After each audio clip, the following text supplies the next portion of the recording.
Hey everybody, Tim Timmons here. Good morning. Good morning. It's good to see you. I can see all of you in your homes, and it's good to see you. I see you in your red shirt. Good looking.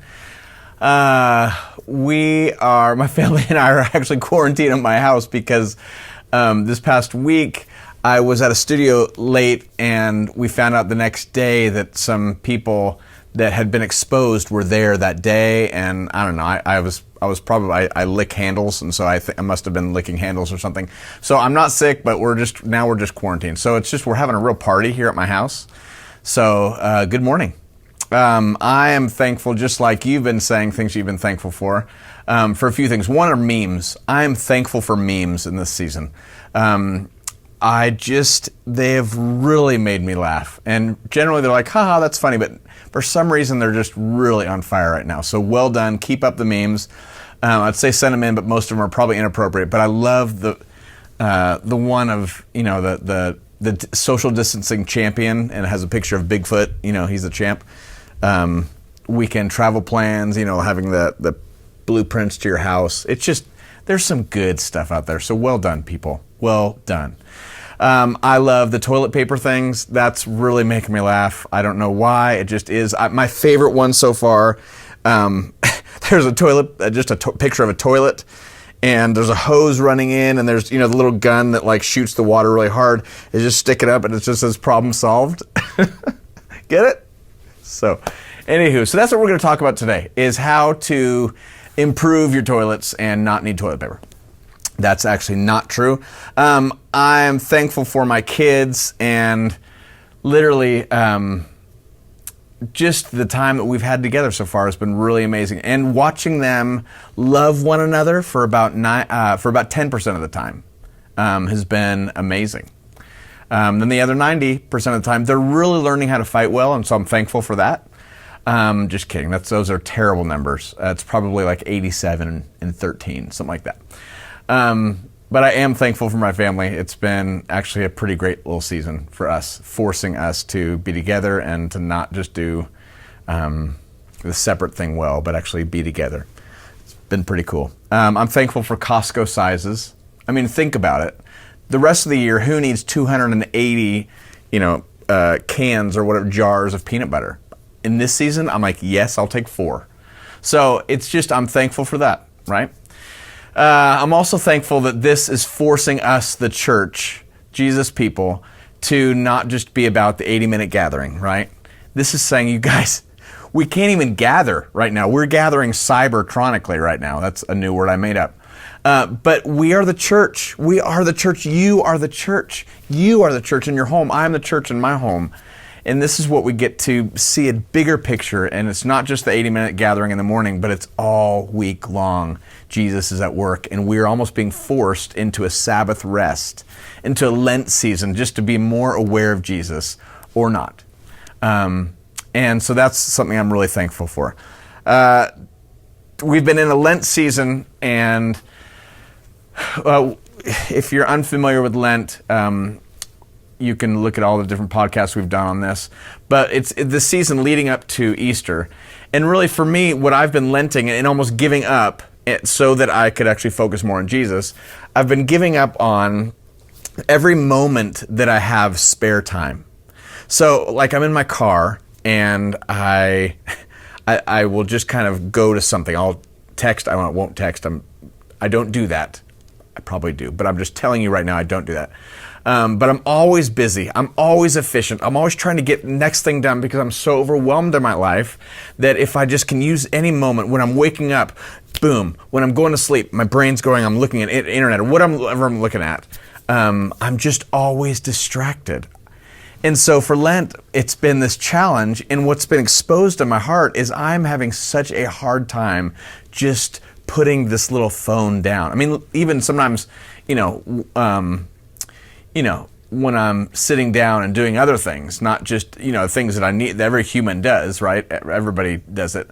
I even need something to keep me just distracted in that moment. I don't know if you're the same way, but for Lent, what this has been doing is I've been trying to put that down and just trying to focus on Jesus, but it has been so hard for me, and it's exposing something in my heart. There's no shame attached to this. I'm not going, "Oh, Tim, you are the worst." It's just welcome to humanity, and what's actually going on here, Jesus? I want to see this in a deeper way. I'm addicted to distraction. And I don't know if you are too, or in a different way, but I literally am seeing that I'm addicted to distraction. I just need something to distract me. And I don't want that to be the way of my life. I don't want my kids to go, "Yeah, he was pretty much addicted to distraction." I was talking to my son, he's 8, Aaron, and he's lenting from sweets and desserts. And he's like having the worst time. He's doing it with his buddy at school, which is, how cool is that? But he's talking about how just, "Oh, dude, it's so hard." And I'm like, "Buddy, I totally get it. But remember, it's not just giving up something. It's replacing this thing with, every time I have that craving, it's like, okay, Jesus, I want to like know where you're at work today." Or I've actually I'm doing the same thing with him. And so in those moments, I just start thinking of things I'm thankful for. And it's been really kind of beautiful. And then I get distracted. But ultimately, this is, it's slowing me down. It's changing my perspective all week long. Here's what I love. Would you please get something out to write with? You don't have to, but I think in these next 8 weeks-ish, we're going to be doing a lot more interactive stuff where you guys can be typing things in or texting things to us on Facebook Live or YouTube or all those different things. But we'd love to be more interactive with this stuff. So would you even get something to write with? Because I want you to interact actually with your own heart as well. Okay, this has been so cool, you guys. I've been in Matthew 11, and I think this will be encouraging to you. And we're just going to do this for a few minutes. Let me just give you the background. So in Matthew 11, Jesus was talking about these cities that he was just in. He was doing all these miracles, miracle after miracle, wonder after wonder on these cities. And he was talking about how these people were just so indifferent. They couldn't care less about him, in a sense. And the way that he described them, he was saying that they kind of came across as arrogant, like too high on themselves, that they didn't have time for him. It was almost like a selfie culture, right? Just, it's mostly about me. They were unimpressed with him. They cared for the wrong reason, right? Jesus, do another trick for us. But it wasn't this like heart, Jesus, I need you. They were too busy for him. They were distracted. And when you think about it, God showed up and they missed him. And on one hand, we could say, man, those guys were dumb. And then I go, man, I think that's me every single week. Like kind of all week long, I miss him. Again, no shame attached. I just am seeing that I'm missing him all day long. And I don't think he's going, you are such an idiot. I think he's just inviting us into something more, and we have the ability to go, I'm going to lean in, or not. And I think this time in the season for us, what if we leaned in as a church? Wouldn't that be beautiful? I think when we gather again, we'd see Jesus in a bigger way. That's the hope. So Jesus is talking about this, and he's really saying, where's our attention? Where's their attention? Their attention was not on me, he was saying. And then it says, he turned to them, in Matthew 11, he turned to the people he's talking to tenderly, and tenderly said, the Father has given me all these things to do and to say. Just to let you guys know, the Father's given me all these things to do and to say. And he's telling them, this is a unique father-son operation coming out of father and son intimacies and knowledge. No one knows the Son the way the Father does, nor the Father the way the Son does. They have an intimate connection, right? But I will not keep it to myself, Jesus says. I'm ready to go over it line by line with anyone willing to listen.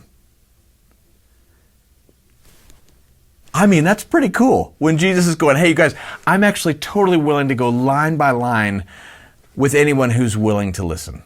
Another place, Jesus says, whoever hears my words and puts them into practice is wise. Like, I'm willing to lean into this stuff for anybody who's willing to listen. And I've just been thinking about my heart in my willingness to listen, and I'm so distracted, and I'm kind of like those churches, and those, not the churches, those places, those cities, that's kind of me. And I would say in this season, while we're kind of locked up here at our houses, that it would be so easy to change a routine from one busy to another form of crazy busy and miss the invitation Jesus is offering right here. It's an invitation into wholeness, you guys. And I want to be about that. And I think you want to be about that. And it's not just to be good and religious, but Jesus is saying there's so much more for your heart that I guarantee our hearts are actually going to be so much bigger and so much more beautiful by the end of this. Who's willing to listen? He'll go line by line. Ultimately, guys, this is revealing things about our hearts. And ultimately, to listen is to surrender. And I don't really want to give up control. And if that's where you are, I'd love just to go through this. So get your pen out, or whatever you're going to get out. And would you just write this down? The question is, are you tired? And right now you have full permission to just rant and rave on a little piece of paper, okay? I'm just going to literally give you just, 20 seconds just to start writing some things down. What are you tired of? What are you just tired of? In this season, even if it's just at home right now, what are you tired of? Write that down.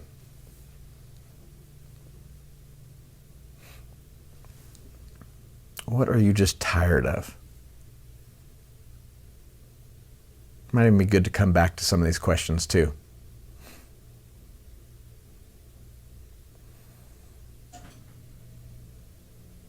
Okay, the second question is, are you worn out?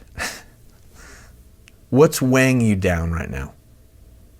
Write that down. What's weighing me down? Would you write down a few things? What's weighing you down in this season? And there are plenty of things, and these are valid things, you guys. What's wearing at you? What's wearing you out right now? Just write down a few things.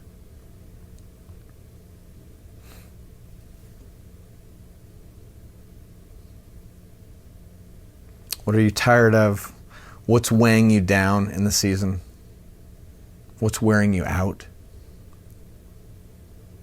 And the third one is, are you burned out on religion? Just the stuff. And what I mean by this is, what's keeping you from your pure and simple alignment with Jesus? What's keeping you from your pure and simple alignment with Jesus? Just this week. Again, there's no shame attached to this. This is just, we're saying what is. And if we don't talk about what is, then we'll never actually be able to fix anything or find healing in things. What's keeping you from your pure and simple alignment with Jesus? Maybe it's a list of things. It's actually in 2 Corinthians, I think 11, 3 and 4. Just as Eve was deceived by the serpent, Paul says, so am I afraid that you will be led astray by your pure and simple devotion to Jesus by just distraction. What's keeping you from your pure and simple alignment with Jesus in this week's?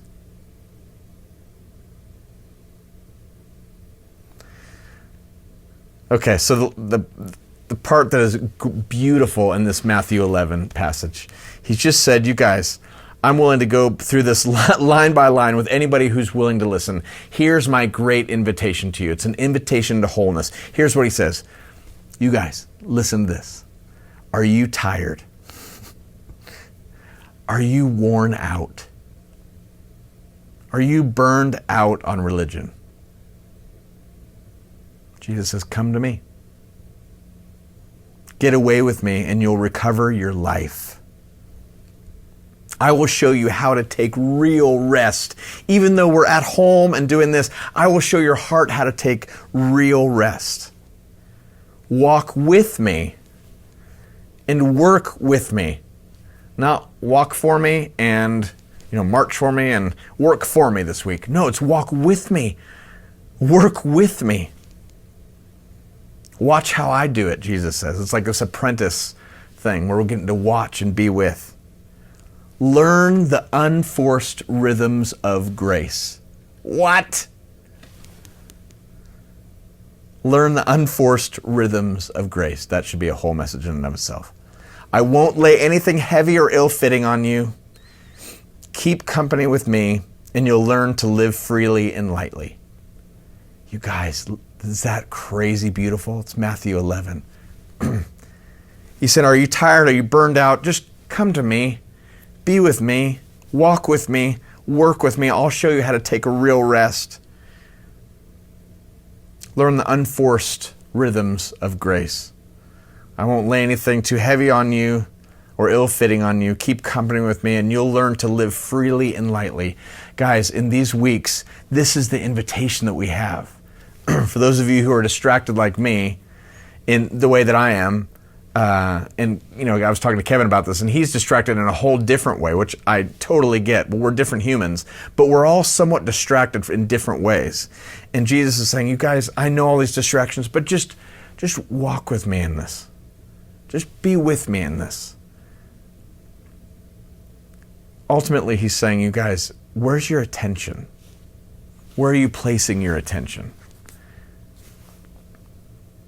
In the Old Testament, we hear over and over that we need to have eyes to hear. Sorry. I mean, you totally could. Eyes to see and ears to hear, right? Eyes to see, ears to hear. And in the Old Testament, it's always using these references. I love the Isaiah when it says, come, all who are thirsty, come to the waters. And you who have no money, come, buy and eat. Come, buy wine and milk. And without money and without cost. Come buy toilet... No, it doesn't say toilet paper.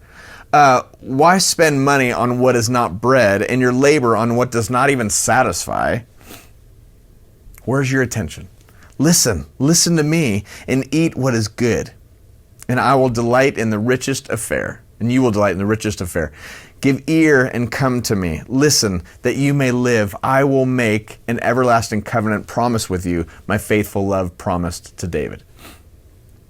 In the New Testament, we hear this about 17 different times. Every single church in Revelation, the book of Revelation, Jesus says the same thing. For those who have ears to hear and eyes to see. Basically what he's saying is, you guys, come near, pay close attention. Just listen. While you're at home, those moments, just give ear, give your heart. Say, Jesus, what are you doing? What are you at work doing? What's going on here? It reminds me, as I end this, it reminds me of the 4 soils in the New Testament that I spoke on a few months ago. And how really it's the parable of the 4 soils or the 4 hearers. And our hearts are the soil. And is the soil able to hear and the seed of the heart and the invitation of God actually to get in there or not? And in this season, are our hearts too hard for hearing? Maybe. Let's just hear it and say, okay, yeah, that's actually where I am. And then we can move forward. Are our hearts somewhat soft, but are they just shallow? Are we just living really shallow lives, especially in these moments when we're just like Netflix binging? Are we just living in the shallow space where the Word and the heart of God comes in, but can only go that deep, right? Roots can't actually grow when we're that shallow. And I know the feeling. There are days that I live in this space. Then are our hearts actually soft, and the heart of God and the invitation of God, just, hey, pay attention. What are you thankful for today? Starts going down there, but all of a sudden the worries of the world, literally, which all makes sense because we're going through a crazy season right now. I'm so thankful for this house right now, but who knows how long we get to stay here, right? But all these things start coming in, and all of a sudden I go, no, God, I can't pay attention to you. I need to pay attention to everything else. He's saying, you guys, that won't work. And the 4th soil is, are we hearers that they can come in, and when these other things come up, we are listening to the one voice, the heart of God. We're focusing there. That's where our attention is going.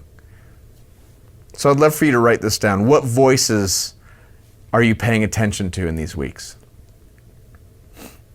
And then the practice that I'm doing actually while I'm sitting at home, that's one of my favorite practices that I've done, is a breathing prayer on attention.